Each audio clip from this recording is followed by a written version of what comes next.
You see, one thing that you need to understand is that Pakistan, since 1975, since even before pre-Soviet invasion days, ISI has been very active in Afghanistan.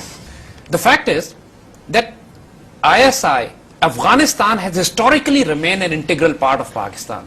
It's not just lithium. The Panjshir Valley is full of emeralds.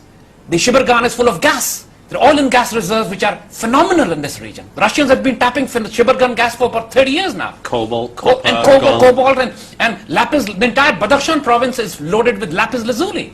So it's not just lithium which has made a headline. But the point is that Afghanistan is a treasure gold mine worth trillions of dollars in any case. And of course, the location, geography of it. So there has always been scramble for Afghanistan. Why the Soviet Union came into it? It was not just for the geography of it. It was of course the natural resources, and of course coming down to the warm waters. Again, the Americans have come in, not just for the natural resources, but other strategic objectives. So point is, Pakistan will have to take the destiny in its own hand. We destroyed the Soviet Union. We have the capability to defeat and bury the Americans in Afghanistan. And Americans know this. Why? Because their supply line goes through Pakistan. So whether we like it or not, Pakistan has a very strong stake in Afghanistan.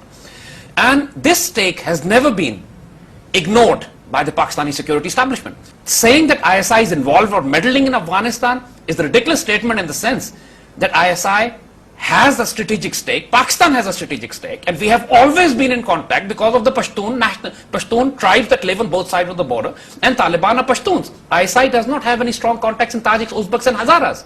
The fact, because those communities don't exist in Pakistan in terms of Pakistani nationalities. Number two is the control of global fuel assets, which are strategically located in this region. Number three is the control of global trading routes and waterways, like Gulf of Hormuz, like Malacca Straits, like Suez, and all these regions.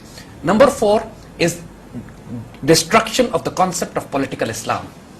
And number five is containment of Russia. Number six, containment of China.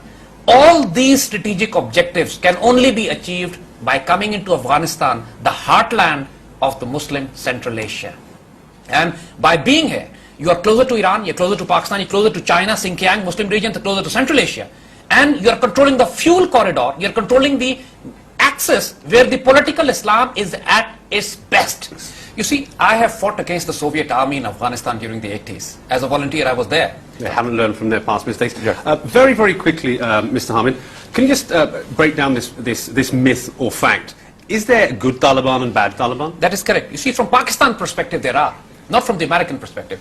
You see, from Pakistan perspective, Tehreek-e-Taliban Pakistan, the insurgent group created by CIA and RAW, operating from Afghanistan, which is being supplied, equipped from Afghanistan into Pakistan, are the bad Talibans from Pakistan point of view. And these are the Talibans you find Pakistan army fighting against. In Swat, in Waziristan, in South Waziristan, the group of Baitullah Masood, Hakimullah Masood, and Mullah Fadullah.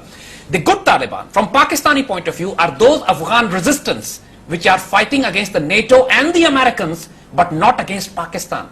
Pakistan is not supporting them, but Pakistan is not fighting against them as well. See, Americans want Pakistan to go on a head-on clash with the Afghan Taliban as well. And this is what Pakistan is resisting, because Pakistan naturally has to hedge its bets for the future. The Northern Alliance is very close to Iranians. Taliban are very close, could be very close to Pakistan. The common threat which Pakistan and the Iranians have in the Americans. Indian presence is not very uncomfortable for the Iranians, but very uncomfortable for Pakistan. So both these countries, Pakistan and Iran, while we have come together bilaterally, we can play a strategic role in Afghanistan. It has to be done. It will be done. Americans will have to talk not just to Taliban, but also to Pakistan and Iran if they want any face-saving exit, if they want any of the troops to go back. Otherwise, they should learn from the British colony. Only the doctors came out just to report the news.